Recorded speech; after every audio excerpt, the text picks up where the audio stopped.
Olá, mulheres. Aqui é Céri Silva do Mulheres Ensinando Mulheres.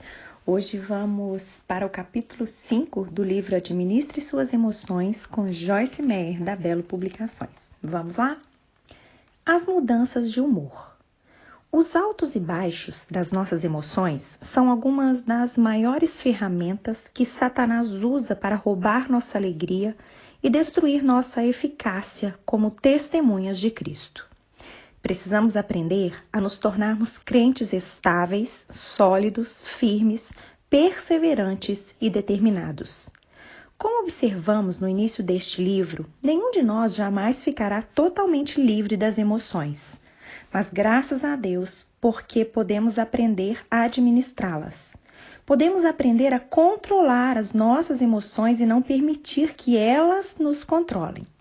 A vida não é divertida quando é controlada pelos sentimentos, porque os sentimentos mudam de um dia para o outro, de uma hora para outra e até de um momento para o outro. Não se pode confiar nos sentimentos, não apenas porque eles mudam com tanta frequência, mas também porque mentem. O diabo adora usar os nossos sentimentos para nos influenciar, porque ele sabe que somos criaturas almáticas. Costumamos nos permitir ser guiados pela nossa alma, nossa mente, vontade e emoções, em vez de sermos guiados pelo Espírito da verdade. Não podemos impedir que o inimigo coloque pensamentos negativos em nossa mente, mas não temos de permanecer nesses pensamentos.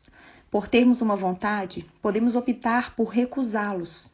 Do mesmo modo, não podemos impedir Satanás de brincar com as nossas emoções, mas podemos usar essa mesma vontade para nos recusarmos a ceder a elas. O fato é que, como seguidores de Cristo, precisamos viver com base na verdade e na sabedoria, e não com base nos sentimentos e nas emoções. Pense consigo mesmo. A fim de viver com base na verdade e na sabedoria, às vezes temos de pensar com nós mesmos. Quando os sentimentos estranhos ameaçam nos oprimir, precisamos parar e assumir o controle dos nossos pensamentos e sentimentos. Uma maneira de fazer isso é falar com nós mesmos, seja em silêncio ou em voz alta. Faço isso o tempo todo. Houve um tempo em minha vida em que eu não resistia aos sentimentos negativos, e o resultado era que eu tinha uma vida muito instável e infeliz. Agora, quando os sentimentos de solidão começam a surgir dentro de mim para gerar medo e tristeza, paro e digo a mim mesma, Joyce Meyer, pare com isso. Você pode se sentir só, mas você não está só. Com todas as pessoas que Deus colocou em sua vida para amar e cuida de você, você não pode de modo algum estar só. Então, embora possa ocasionalmente me sentir só, não permito que os meus sentimentos me dirijam e estraguem minha vida. Isso é parte do que se conhece como maturidade emocional. Maturidade emocional. Você pode estar em uma multidão e sentir que todos estão falando de você, mas isso não significa que eles estão realmente fazendo isso. Você pode sentir que ninguém o entende, mas isso não significa que eles realmente façam isso. Você pode sentir que é incompreendido, que não é apreciado ou que até maltratado, mas isso não significa que seja verdade. Satanás quer que demos ouvidos aos nossos sentimentos que são mutáveis e não confiáveis, em vez de ouvirmos a voz do Espírito Santo que sempre diz a verdade. Por esse motivo, precisamos fazer da maturidade emocional o nosso alvo. E para o crente, o primeiro passo para a maturidade emocional é aprender a ouvir o Espírito em vez de ouvir a alma. Se quisermos ser pessoas maduras, disciplinadas e controladas pelo Espírito, precisamos estar determinados a andar no Espírito e não na carne. É necessário um ato constante da vontade para escolher fazer as coisas do jeito de Deus e não do nosso jeito. Como uma rocha. E beberam da mesma bebida espiritual, pois bebiam da rocha espiritual que os acompanhava, e essa rocha era Cristo. 1 Coríntios 10:4. Meu marido sempre foi muito estável emocionalmente. Na verdade, ele me faz lembrar uma rocha, que é um dos nomes de Jesus. Uma maneira de explicar a natureza de Jesus seria dizer que ele tem maturidade emocional. Parte dessa maturidade é a estabilidade, é ser imutável. O escritor do livro de Hebreus nos diz que Jesus Cristo é o mesmo ontem, hoje e para sempre. Hebreus 13:8. Você realmente acredita que Jesus se permitia ser movido ou dirigido pelas emoções, como nós costumamos fazer? É claro que não. Sabemos que ele era dirigido pelo Espírito e não por sentimentos. Embora tenhamos visto que ele estava sujeito aos mesmos sentimentos que você e eu experimentamos em nossa vida diária. Nesse sentido, Dave sempre foi muito mais semelhante a Jesus do que eu. Dave é estável e imutável como uma rocha. É confortável viver com alguém assim porque sempre sabe o que esperar. Para dizer a verdade, às vezes eu costumava me irritar com Dave porque ele nunca ficava entusiasmado ou angustiado com nada.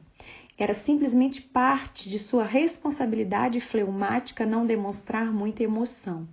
Por outro lado, eu compensava isso mais do que nunca, indo constantemente de um extremo ao outro, para cima e para baixo, como uma montanha-russa.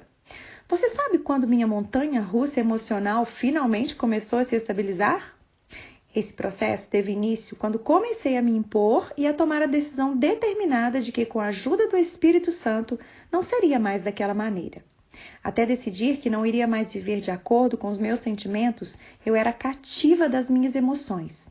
Eu me levantava um dia rindo e me sentindo bem, e no outro chorando e soluçando e sentindo pena de mim mesma. No dia seguinte, eu voltava à tristeza. Cheguei ao ponto de não querer de enfrentar nenhum tipo de mudança em minha vida, porque sabia que isso geraria todo tipo de problemas emocionais com os quais eu não estava preparada para lidar. Então percebi que o que eu precisava era de maturidade e estabilidade emocional. Dave me dava um excelente exemplo disso, e observá-lo fez com que eu desejasse ter a mesma maturidade e estabilidade emocional que eu via demonstrar. Todos nós precisamos ser estáveis. Costumamos fazer da prosperidade, do sucesso ou de outra coisa qualquer o nosso alvo, quando nosso primeiro objetivo deveria ser a maturidade emocional. Embora não possamos atingir essa maturidade e estabilidade por conta própria, Deus nos ajudará se realmente desejarmos mudar. Seu Deus é poderoso. O Senhor, o seu Deus, está em seu meio, poderoso para... Sofonias 3,17. No Antigo Testamento, Eliseu se uniu ao profeta Elias e se tornou seu seguidor e discípulo, porque ele queria ser forte no Senhor, assim como seu mestre. Se você tem um problema emocional, precisa parar de se associar com pessoas que estão piores do que você. Em vez disso, passe tempo com aqueles que são espiritual e emocionalmente maduros. Eu sabia que talvez nunca fosse tão forte e estável emocionalmente quanto Dave, porque nosso tipo de personalidade é completamente diferente. Mas estava determinada a chegar ao ponto de não ser atormentada e controlada pelas minhas emoções. A Bíblia nos diz que o Senhor, nosso Deus, que habita dentro de cada um de nós, é poderoso. Poderoso para fazer o quê? Uma das coisas que esse Deus é poderoso para fazer em nós é nos ajudar a vencer nossas emoções e sermos guiados pela sua palavra e espírito, imutáveis e não pelos nossos sentimentos e emoções instáveis. O seu Deus é capaz. Por que não confiar nele para ajudá-lo a desenvolver o mesmo tipo de maturidade e estabilidade emocional que marcaram a vida do seu próprio Filho, Jesus Cristo, a nossa esperança de glória? Cristo, a esperança da glória. A ele quis Deus dar a conhecer entre os gentios a gloriosa riqueza deste mistério, que é Cristo em vocês, a esperança da glória. Colossenses 1:27. Como crentes, nossa única esperança de glória é Cristo Jesus. Só Ele pode nos dar o que precisamos para viver de forma alegre e vitoriosa nesta vida. Como vimos, Jesus é chamado de a rocha porque era sólido, é estável. Ele era sempre o mesmo, nunca mudava. Não era abalado por todas as coisas que nos abalam. As pessoas podiam tentar empurrá-lo de um penhasco e mesmo assim ele saía andando tranquilamente pelo meio delas. Como Jesus podia fazer coisas assim? Ele podia fazer isso porque sabia que estava nas mãos de Deus e que ninguém poderia lhe fazer nada fora da vontade no tempo de Deus. Ele descansava nesse conhecimento e isso lhe dava uma sensação de paz e segurança inabaláveis. Em Marcos 4, ele pôde declarar paz à tempestade porque nunca permitiu que a tempestade o invadisse. Ele permaneceu calmo. Este é mais ou menos o mesmo tipo de atitude e percepção que tenho visto em meu marido Dave. Se tivéssemos problemas com dinheiro, eu ficava preocupada sem saber o que ia acontecer conosco.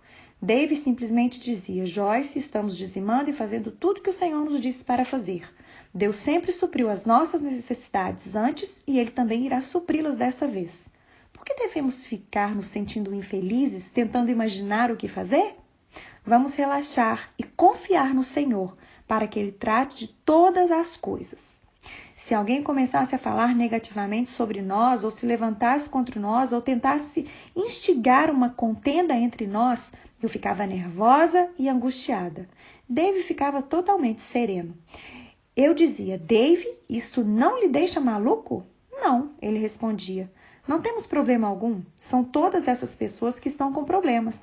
O nosso coração está reto diante do Senhor, então por que devemos nos incomodar?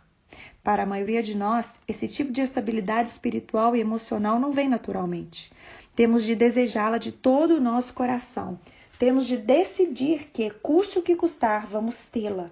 Temos de desenvolver uma fome por ela, como a fome de justiça de que Jesus falou no Sermão da Montanha, Mateus 5,6. Temos de chegar ao ponto de estarmos decididos a desfrutar nossa herança espiritual. No próximo áudio, vamos continuar o capítulo de número 5. Que Deus te abençoe e até lá!